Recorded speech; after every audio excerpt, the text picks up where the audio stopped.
Welcome, everyone, to Chapter 1, Topic B, Stars and Bars.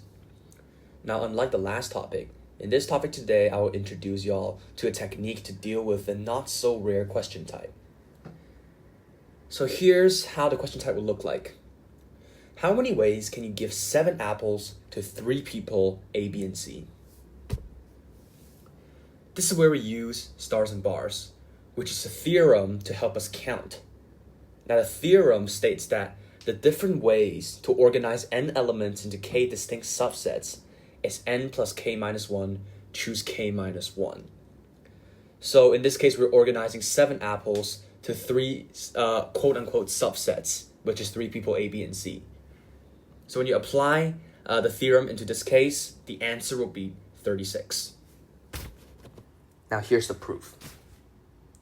Right now we have 7 apples, and we need to give the person A, B, and C respectively. We can think of the problem as finding number of ways we can draw 2 bars between the spaces between these apples. So we can draw 2 bars here and here. And if you notice here that after we draw these 2 bars, we separated the number of apples into 3 sections to give to A, B, and C.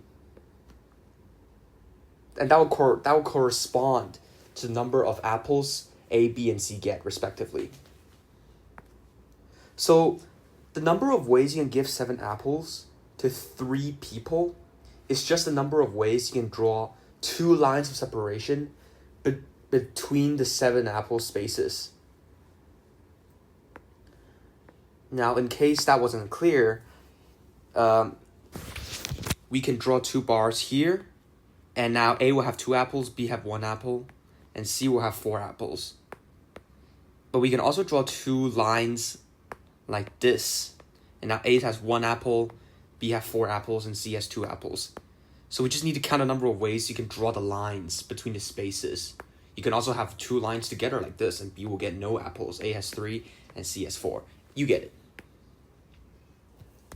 So now we need to find how many ways are there to draw 2 lines of separation between the spaces of 7 apples. Now, how do we find that?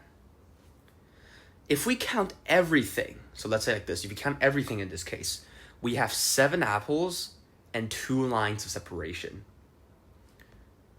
So if you're familiar with what we did on last topic in chapter 1 about the password thing, you might find the following strategy familiar. So what we're going to do is that we're going to draw 9-digit empty slots. And basically what happens here is that on any of the 2 slots, when you draw 2 lines, this will fit the diagram of this. These 2 are the same diagram, because after you draw the 2 lines and you fill the rest of the empty slots with apples, this will be equivalent to this. So what we can do is we can count the number of ways you can put 2 lines on 9 slots. So 9 choose 2, just like that.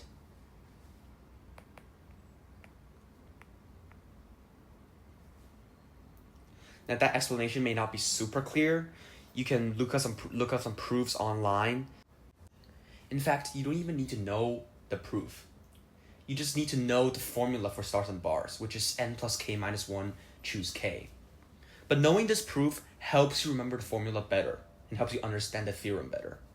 Okay, so now let's have a quick drill before we move on into practice. How many non-negative integer solutions are there to w plus x plus y plus z equals 9? This is not a hard question. I will reveal the answer in 3 seconds. Feel free to pause. So with this question, we're essentially distributing 9 pieces of stuff to 4 different people, or subsets if you want. So it's 12 choose 3, which is 220. Now here's a question for you to try yourself and take away. How many positive integer solutions are there to a plus b plus c plus d equals 20, given that all a, b, c, d are odd?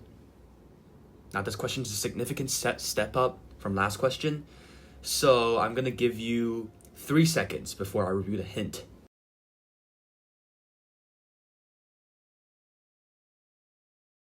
Here's the hint, and I will see you in next video with the solution.